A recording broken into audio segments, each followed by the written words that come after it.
मित्रा अपने घर में अपनी बेटी काजल और बड़ी बहू किरण के साथ छोटी बहू रूही के आने का इंतजार कर रही थी। मम्मी जी, आखिर कब तक यूं इस तरह आप अपनी आंखें दरवाजे पर गड़ाई बैठेंगी? अरे आ जाएगी देवरानी जी। हाँ माँ, भाभी बिल्कुल सही बोल रही है। देखो सुबह के 4 बज रहे हैं, थोड़ा सा रेस्ट कर लो। अगर रेस्ट नहीं किया तो खामखा बीमार पड़ जाओगी। फिर करवाते रहना अपनी नई बहू से सेवा। अरे सुबह के 4 बज रहे हैं, तभी तो घर के दरवाजे पर अपनी नजर गड़ाए बैठी हूँ। बहू किसी भी टाइम आती होगी। और तुम दोनों ना मुझे अपना ज्ञान मत दो। जाओ जाकर पूजा की थाली तैयार रखो। बहू जैसे ही घर में आएगी वैसे ही उसका गृह प्रवेश करवाना है हमें। सुमित्रा आज काफी खुश थी और वो एक टक लगाए दरवाजे की तरफ देख रही थी। देखती भी क्यों ना, आखिर उसका छोटा बेटा सुमित सुमित्रा के घर की छोटी बहू को जो ला रहा था। अगले कुछ घंटे में सुमित की गाड़ी सुमित्रा के घर की चौखट पर खड़ी हो जाती है और उस गाड़ी में से सुमित्रा की छोटी बहू रूही निकलती है। रूही को देख सुमित्रा खुशी से दरवाजे पर जाकर अपनी बड़ी बहू को आवाज लगाकर पूजा की थाली लाने को कहती है। किरण बहू, अरे जल्दी लेकर आ पूजा की थाली। आखिर कब तक मैं अपनी नई नवेली बहू को घर के बाहर खड़ी रखूंगी? हाँ हाँ माँ जी, अभी लेकर आती हूँ। कुछ ही देर में किरण अपने हाथों में पूजा की थाली लेकर आती है, जिसके बाद सुमित्रा अपनी बहू की आरती उतारने के बाद उसका गृह प्रवेश करवाती है। अपनी सास का इतना प्यार देख रूही की खुशी का ठिकाना नहीं था। अरे वाह रूही, ये तो सोने पर सुहागा हो गया। जितना सुना था उससे कहीं ज्यादा मेरी सास अच्छी है। हे भगवान, ऐसी सास सबको देना। रूही अपनी सास के बर्ताव को देखकर मन ही मन काफी खुश हो रही थी, लेकिन कौन जानता था कि उसकी खुशी कुछ ही पल के लिए है। चलो भाई, सारी रस्म हो गई। काजल जा अपनी छोटी भाभी को उनका कमरा दिखा दे। मैं चली सोने के लिए, बहुत थक गई हूँ मैं। लेकिन माँ जी, आप ही तो रात से अपनी छोटी बहू का इंतजार कर रही थी। अब जब आपकी छोटी बहू आई है तो आप अपनी बहू के साथ समय नहीं बिताएंगी? किरण बहू, छोटी बहू अब इसी घर में रहने वाली है। वो एक दिन के लिए नहीं आई। बिताती रहूंगी उसके साथ समय।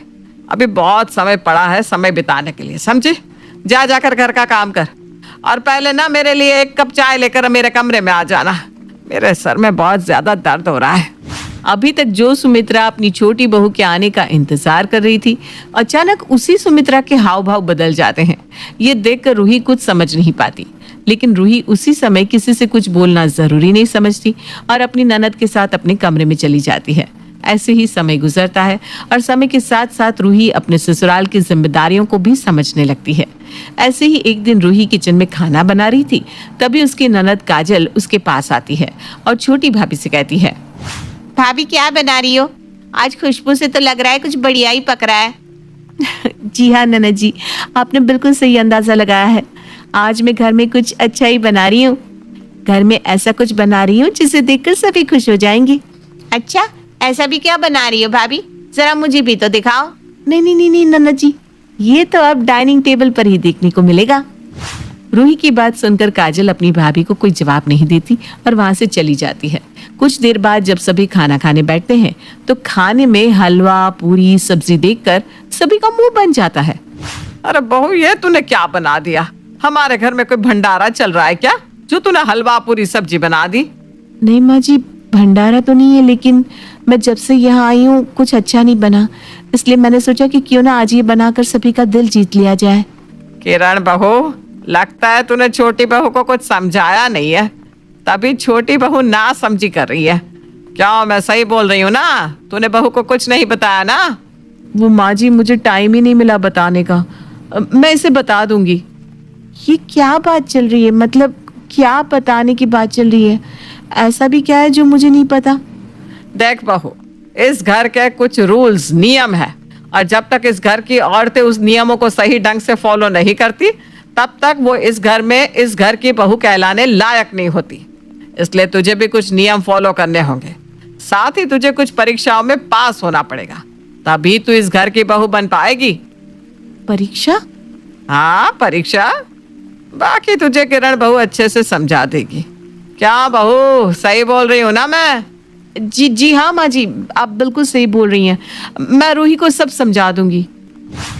आज सभी लोग जैसे तैसे पूरी, सब्जी और हलवा तो खा लेते हैं, लेकिन आज की बात रूही को जरा भी अच्छी नहीं लगती। वो अपनी आंखों में आंसू लिए अपने कमरे में चली जाती है। तभी वहां किरण आती है। देवरानी जी, छोटी छोटी बात पर आंसू बहाना बंद कर दो, क्योंकि अब आपकी शादी हो गई है। शादी के बाद एक लड़की को मजबूत बनना पड़ता है ताकि वो अपने ससुराल वाले के ताने और लोगों की बात सुन सके। लेकिन दीदी, जब मैं इस घर में शादी करके आई थी तब माँ जी कितना अच्छा बर्ताव कर रही थी। अचानक से माँ जी को क्या हो गया? रोहित, तुम ना बहुत भोली हो। तुम ये कैसे बोल रही हो कि तुम माँ जी की पसंद की बहू नहीं हो? सुमित ने अपनी पसंद से शादी करी है, इसलिए माँ जी को तुम्हें अपनाने में थोड़ा समय लगेगा। और हाँ, वो और लोगों के सामने ये नहीं जताना चाहती कि ये शादी उनकी मर्जी के खिलाफ हुई है, इसलिए वो बाहर वालों के सामने तो तुमसे अच्छे से पेश आएंगी। और दूसरी बात, इस घर में कुछ रूल्स रेगुलेशंस है जिन्हें तुम्हें फॉलो करना होगा। तीसरी, आखिरी और सबसे जरूरी बात, इस घर में बहू की रैगिंग होती है। क्या रैगिंग? वो भी ससुराल में? हाँ रूही, रैगिंग। यहाँ बहू की रैगिंग होती है, और अगर बहू उस रैगिंग में पास हो जाती है तो वो इस घर की बहू बन जाती है।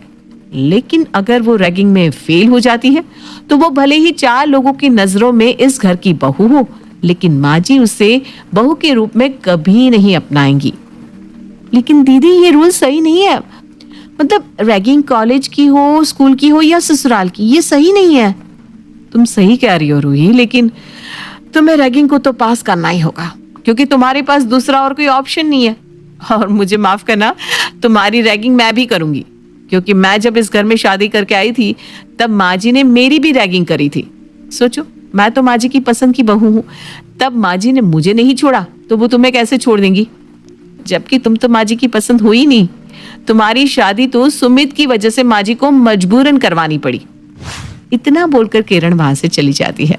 वहीं रूही अब अपने घर की सारी बात समझ जाती है कि आखिर उसकी सास उससे ढंग से बात क्यों नहीं कर रही थी। साथ ही उसकी सास का बर्ताव इतना बदला बदला सा क्यों था। इसका कारण कोई और नहीं बल्कि सुमित और रूही की लव मैरिज थी। ये सब देखकर रूही को बुरा तो बहुत लगता है, लेकिन वो करती भी क्या, उसके पास दूसरा कोई ऑप्शन नहीं बचा था। लेकिन हमारी रूही भी कुछ कम नहीं थी। आखिरकार उसको पता चल ही गया था कि उसकी सास उससे क्यों कटी कटी रहती है। बस इसलिए वो अपनी सास की रैगिंग को पार करने की ठान लेती है। मम्मी जी, आप भले ही मुझसे कितना ही कटी कटी क्यों ना रह ले, लेकिन मैं आपका दिल जीत कर ही रहूंगी। इस रैगिंग में चाहे आप मेरी कितनी ही परीक्षा क्यों ना ले, मैं सारी परीक्षा पास करके आपका दिल जीत कर आपको ये साबित कर दूंगी कि आपको मेरे जैसी बहू कहीं नहीं मिलेगी। अगले दिन रूही नहा धोकर जब अपने कमरे से बाहर जा रही होती है तब हॉल में सुमित्रा की कुछ दोस्तों को देखती है। मम्मी जी की दोस्त आई हैं। मम्मी जी तो बहुत ही पुराने ख्यालात वाली हैं।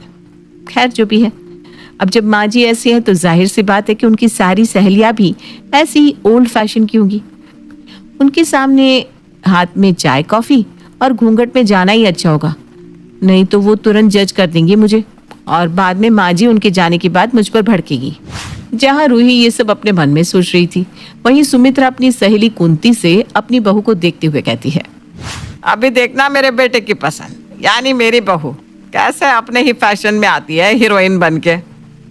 अरे सुमित्रा, तू भी ना, वो आजकल की लड़की है, ये जानते हुए भी तू उससे ये उम्मीद करती है कि वो घूंघट में आएगी। मेरे घर में जो भी बहू आएगी वो घूंघट में ही रहेगी। अब तुझे कैसे बताऊं मेरी प्यारी दोस्त कि मैं अपनी बहू की रैगिंग कर रही हूँ। अब देखती हूँ वो मेरी इस परीक्षा में कैसे सफल होगी। सुमित्रा मन में खुद से बात कर रही थी, तभी वहां रूही घूंघट में आती है और अपनी सास को चाय देती है। रूही को घूंघट में देख कुंती सुमित्रा से कहती है, सुमित्रा, तू तो अपनी बहू के बारे में बहुत कुछ बोल रही थी, पर देख तेरी बहू तेरा दिल जीतने के लिए क्या क्या कर रही है। अब हाँ हाँ, सही कहा तूने। सुमित्रा अब चुपचाप चाय पीने लगती है। समय गुजरता है। ऐसे ही एक दिन रूही अपने घर के कपड़े धो रही थी, तभी उसकी जिठानी और सास उसके पास अपने हाथों में और कपड़े लेकर आते हैं। रूही, ये कपड़े भी है, इन्हें भी धो देना। पर दीदी, ये कपड़े कौन से हैं? मेरा मतलब, इन कपड़ों को तो कोई पहनता भी नहीं है ना। नहीं पहनता तो चुपचाप धो दे इसको। इन कपड़ों को गरीबों में बांटूंगी मैं। अपनी सास की बात सुनकर रूही कुछ नहीं बोलती और चुपचाप कपड़े धो देती है। अपनी बहू को इतने सारे कपड़ों को धोता देख सुमित्रा का दिल पिघल जाता है, पर वो उस समय कुछ नहीं कहती। समय का पहिया यूं ही चलता है और रूही अपने ससुराल की होने वाली सभी रैगिंग को पास कर लेती है। अपनी बहू की मासूमियत और उसकी मेहनत देख सुमित्रा भी अब उसको पसंद करने लगती है और समय के साथ सुमित्रा रूही को अपनी बहू के रूप में अपना लेती है। रूही बहू, तूने वो सब किया जो मैंने तुझसे करवाया, यानी तू अपनी परीक्षा में पास हो गई। मुझे माफ करना, पर मैंने तुझे अपनाने में कुछ ज्यादा ही समय लगा दिया। नहीं माँ जी, आपका फर्ज है, आप मुझे कुछ भी बोल सकती हैं, कुछ भी करवा सकती हैं, आखिर आप भी तो मेरी माँ है ना। अपनी बहू की बात सुनकर सुमित्रा उसे गले लगा लेती है, जिसके बाद सब एक साथ खुशी खुशी मिलकर रहते हैं।